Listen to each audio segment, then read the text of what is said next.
চলুন দেখাচ্ছি কি অবস্থা হয়েছে। কি একটা নড়লো মনে হলো। গাছগুলোকে তুলে নিতে হবে, কারণ গাছগুলো না তুললে সকালে সব নিয়ে চলে যাবে। বললাম ঝড়ে নিচে তো যা ক্ষতি করার করেছে, ওপরে আর একটা ক্ষতি করেছে। বৃষ্টিতে আমাদের কি অবস্থা একটু দেখুন, চলুন আমার সাথে। এমনি তো বৃষ্টি হয়েছে, বেঁচে গেছি, গাছপালাও বেঁচেছে, কিন্তু অনেক গাছপালার ক্ষতিও হয়েছে। আমাদের গাড়ির কভারকে উল্টে দিয়েছে। আর আমাদের ছোট বাগানে সব কিছু ঠিকঠাকই আছে। একটা জিনিস হয়েছে, সেটা আমি আপনাদের দেখাচ্ছি, চলুন।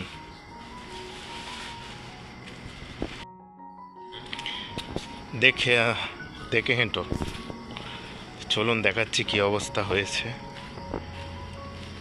এই সব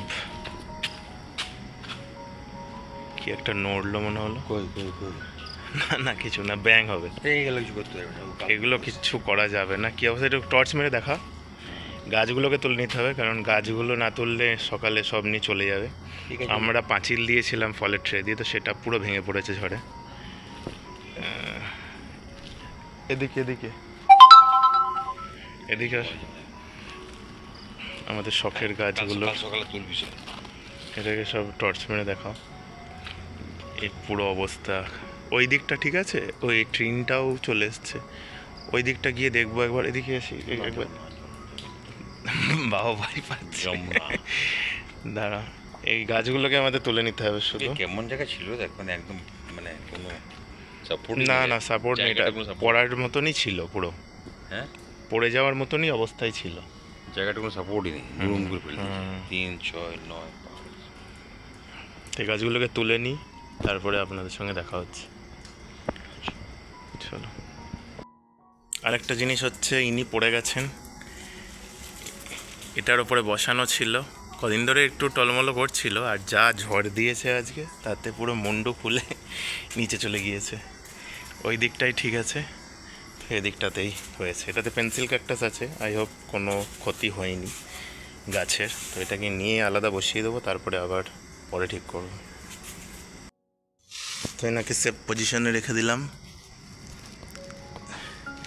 বৃষ্টিতে ভিজে গাছগুলো একদিনে প্রাণবন্ত হয়ে গেছে। ভাঙেনি একটু পেন্সিল ক্যাকটাস পড়ে গিয়েও। আবার ওখানে বসিয়ে দেবো যেখানে ছিল। তো আমি এখন দেখতে এসেছি কলার কাঁদিগুলোর কি অবস্থা। যা ঝড় হলো না, এ ঠিকই আছে। এদিকে একটা, আর ওই দিকে একটা হয়েছে, ও ঠিকই আছে, পড়ে যায়নি। হ্যাঁ, ভিডিও করছি। ঝড় জলের পর আমাদের কি অবস্থা হয়েছে। তুললাম, কলার কাঁদি দুটো দেখছি ঠিক আছে কি না। যা ঝুলে গেছিলো, আমি বললাম হয়তো দুটোই পড়লো হয়তো। না, দুটোই পুরো একদম ঠিকঠাক আছে, আর তেমন কিছু হয়নি। আর সব বাগানের গাছপালা ঠিকই আছে। এখানে নারকোল, সবেদা টবেদা সব ঠিক আছে। তো ওইখানে আমাদের গন্ডগোলটা হয়েছে। ওদিক থেকে বলছো তুলিসনি, তুলবো কী করে, দেখো তুমি এখন দেখিয়ে যাও একটু এসে। ওখান থেকে বলছে তুলিসনি করে যাচ্ছে। তো আমি এই টপ ছাদে এলাম। আজকে ছাদটা খুব ভালোভাবে পরিষ্কার করা হয়েছে। মা, আমি আর একজন ছিলেন, প্রচুর হেল্প করেছেন উনি পরিষ্কার করার জন্য। তো আমি এসে দেখলাম ঝড়ে নিচে তো যা ক্ষতি করার করেছে, ওপরে আর একটা ক্ষতি করেছে। এটা মায়ের অনেক দিন আগেকার, প্রায় 15 বছর আগেকার বট গাছ, এটা ভেঙে গেছে পড়ে। আমাদেরই দোষ ছিল, এখানে রেখেছিলাম। অন্য গাছগুলোর কিছু হয়নি, এখানে সব গাছ অ্যাজ ইট ইজ আছে। কিছু কিছু ওপরে তোলা ছিল, এগুলো কি ভাগ্যি পড়েনি।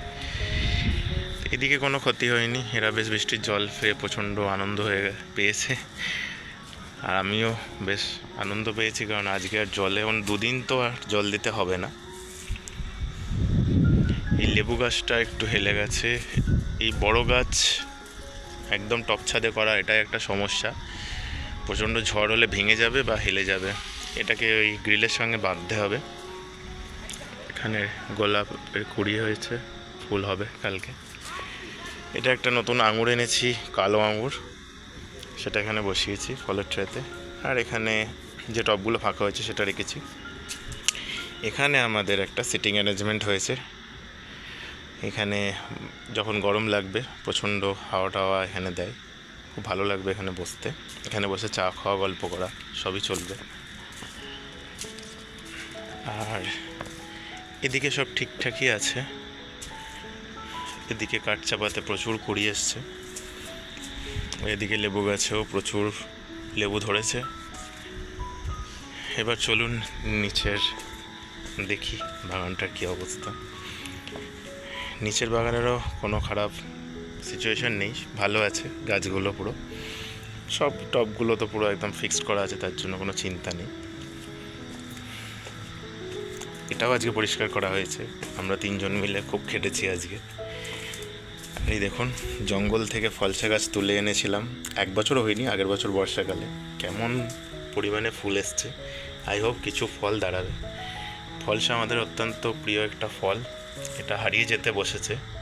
আমি আর মা মিলে খুঁজে এনে একে আমাদের বাড়িতে ঠাঁই দিয়েছি। এরকম অনেক হারিয়ে যাওয়া গাছকে আমাদের বাড়িতে এনে ঠাঁই দিয়েছি, আস্তে আস্তে দেখাবো।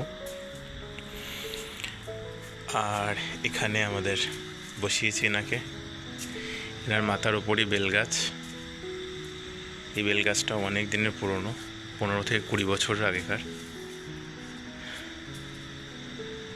আমি ভয় পেয়েছিলাম যে হয়তো এই জলে ধুয়ে রঙটা কেটে যাবে, কিন্তু রঙের কোনো কিছু ডিফারেন্স হয়নি, অনেকটা জল পেয়েছে। রোদ জলে যদিও রঙ একটু ডিসকালার হয়ে যায়, আমরা পেন্ট করে দেবো ভালো করে। আর এখানে সব টবগুলোকে আমরা সাজিয়েছি 9 o'clock, তার মধ্যে হচ্ছে জিনিয়া, আর হচ্ছে এটার নামটা ভুলে যাচ্ছে, দোপাটি, বিভিন্ন কালারের সাজিয়েছি এর মধ্যে। যখন পুরো ভরে যাবে তখন আপনাদের দেখাবো, আর আপনাদের তো ভালোই লাগবে, আমাদেরও কিন্তু প্রচণ্ড ভালো লাগবে। এই দেখুন একটা জিনিয়া অলরেডি ফুটেছে, অনেক বড় হয়েছে। এখানে একটা কালার, এখানে একটা কালার, আস্তে আস্তে পুরো ছাদটা জিনিয়াতে ভরে যাবে বিভিন্ন কালারে। তো ভিডিওটা এখানেই শেষ করছি। আমাদের প্রতিটা দিন প্রচণ্ড পরিমাণে হেক্টিক চলছে, মানে সকাল থেকে শুরু করে রাত কখন হয়ে যাচ্ছে, লাঞ্চ করতে করতে প্রায় 4:30 হয়ে যাচ্ছে, ডিনার করতে রাত 12টা, শুতে শুতে রাত 1:30। এই বেলফুল গাছটা ক্রেডিট পুরোটাই মায়ের, আমি ফেলে দিচ্ছিলাম, তো মা এনে এখানে বসিয়ে দিয়েছিল টবে। কত বেলফুল হয়েছে দেখুন, এটা খুব সুন্দর মিষ্টি গন্ধ বেরোচ্ছে। নিচের বাগানটা তো আপনাদের দেখালাম। চলুন এখানে এই ভিডিওটা শেষ করছি, আবার যদি পারি নতুন একটা ভিডিও নিয়ে চলে আসবো। ভালো থাকবেন, সুস্থ থাকবেন, সাবধানে থাকবেন।